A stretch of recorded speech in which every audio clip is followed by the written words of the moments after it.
labil lagi.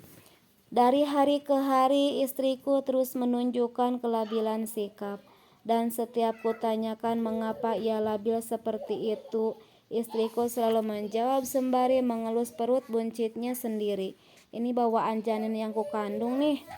Kasihan bener anakku, belum juga lahir tapi sudah dipojok-pojokin sama emaknya. Ku beri 2 contoh kelabilan istriku. Contoh pertama, "Bang, aku pingin pulang kampung," ujar istriku pada suatu sore dengan tampang memelas. "Aku kangen banget sama bapak dan mama." Tak ingin mengecewakannya, langsung saja ku turuti permintaan tersebut. "Ayo ku antar Neng pulang kampung kapan?" "Minggu depan." Maksud hati kan ingin menuruti keinginannya. Lah kok ternyata istriku malah membalas seperti ini. "Ah, abang sengaja ngusir aku ya? Bilang saja kalau abang mau ngusir. Abang gak suka ya aku ada di sini." Matanya berkaca-kaca. Aku langsung pura-pura tidur. Contoh kedua, istriku sedang mematut-matut diri di depan kaca televisi yang sedang mati. Maklum belum punya cermin dinding. Saat ia berkata dengan dada kecewa, "Abang, aku tambah gendut ya?" Aku hampir saja membenarkan pertanyaannya barusan. Andai aku tak ingat bahwa bagi kaum Hawa, urusan berat badan adalah sesuatu yang bisa membuat mereka menceburkan diri ke dalam sumur secara sukarela. Biar aman. Akhirnya aku memilih berkilah, "Neng, dak gendut kok." "Ah, abang pasti bohong. Bilang saja aku memang gendut, jujur saja." "Gak apa-apa kok bang." Istriku sewot. Takut istri makin sewot, akhirnya aku memilih untuk jujur juga. "Iya Neng, benar, jujur sekarang Neng makin gendut saja." Bukannya mereda, istriku malah bilang, "Ah, abang tega banget ngatain aku gendut. Gak tahu apa kalau perempuan itu sensitif banget soal berat badan. Bohong sedikit lah buat nyenengin istri." Loh, bukannya tadi saat aku berbohong, dia nyuruh aku jujur.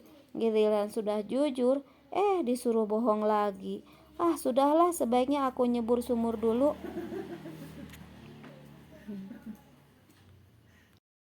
Nama untuk si jabang bayi.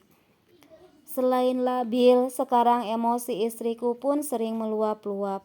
Contohnya kemarin wajahnya seketika berubah masam setelah melihatku hanya menggeleng lemah tak kala ia bertanya, "Apakah aku sudah menyiapkan nama untuk bayi kami nanti?"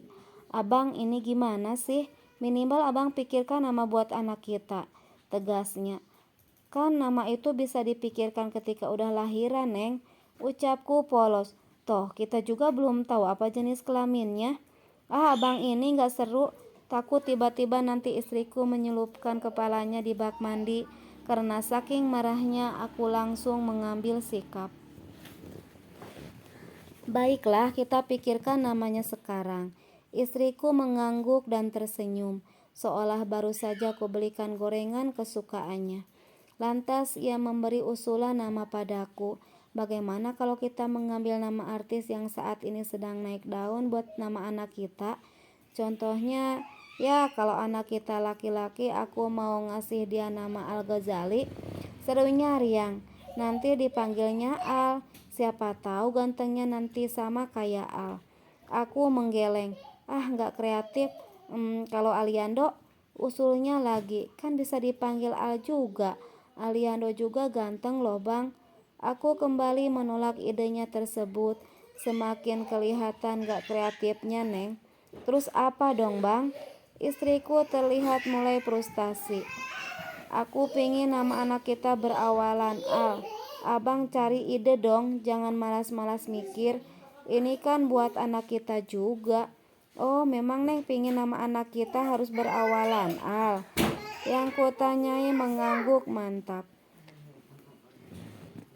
"Tapi nama itu harus punya makna filosofis." Aku mengetuk-ngetukkan telunjuk di dagu, berniat memperlihatkan pada istri bahwa aku sedang berpikir. Padahal andai ia tahu aku baru benar-benar bisa berpikir jika jari telunjuk ini kumasukkan ke dalam lubang hidung, ditambah sedikit gerakan mencungkil-cungkil. "Ketemu," tuturku girang sesaat kemudian. Neng pingin nama anak kita berawalan Al bukan? Istriku mengangguk. Bibirnya menyulum senyum yang punya makna filosofis bukan?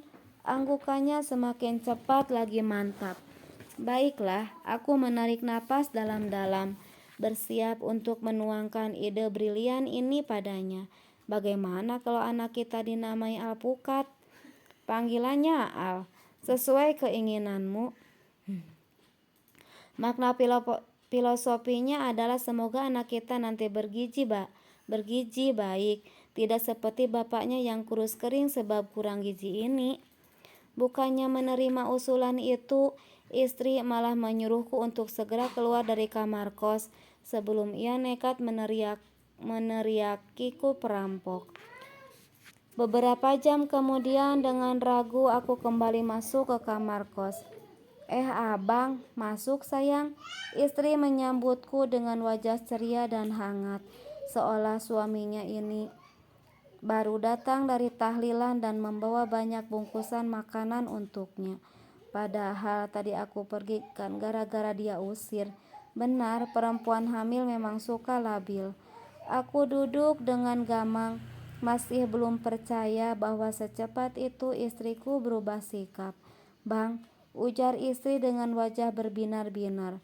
Aku baru kepikiran, bagaimana kalau kita mengambil nama unsur kimia untuk nama anak kita? Aku kan guru kimia, hehehe. Lanjutnya nyengir.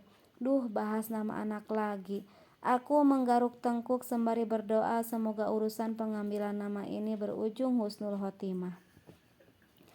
Kalau anak kita perempuan, begitu kata istriku, kita bisa namainya Aurum, artinya emas. Aku setuju, nama yang bagus, tapi Aurum itu pasaran.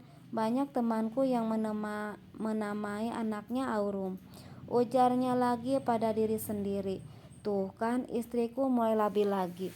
Aku mulai gelisah. Semoga husnul khotimah ya Allah. Semoga husnul khotimah. Aku terus membatin. Abang jangan diam saja, hentak istriku. Ayo kasih usulan, ini kan buat anak kita juga. Aku terkesiap. Harus nama dari unsur kimia ya? Iya, kali ini aku benar-benar linglung. Bagaimana tidak selama SMA dulu, boro-boro menghafal nama-nama unsur kimia. Aku bahkan tak pernah sekalipun mendapat nilai 6 untuk mata pelajaran kimia. Sekalinya dapat nilai 9 pada ujian akhir. Ternyata itu adalah nilai gabungan selama 3 tahun sekolah. Ayo bang, sudah dapat ide? Cecar istri membuyarkan kenangan bodoh sewaktu SMA dulu. Iya neng, kataku gelagapan. Baiklah, bagaimana kalau anak kita dinamai Siti Timbal, panggilannya Simbal, atau Seng Mahmudah, panggilannya Semahmud, atau Lis Fosfor, dipanggil Lipor, atau Jiah Asam Sulfat, panggilannya Ji Samsu. Bagus semua kan usulan nama dariku ini neng? Istriku membelalakan matanya seakan ingin melahapku utuh-utuh. Melihat hal tersebut, bulu kuduku seketika meremang, dan sebelum benar-benar terjadi pertumpahan darah, aku memutuskan untuk segera keluar lagi dari kamar kos. Ternyata urusan pemberian nama buah si cabang bayi itu sungguh rumit.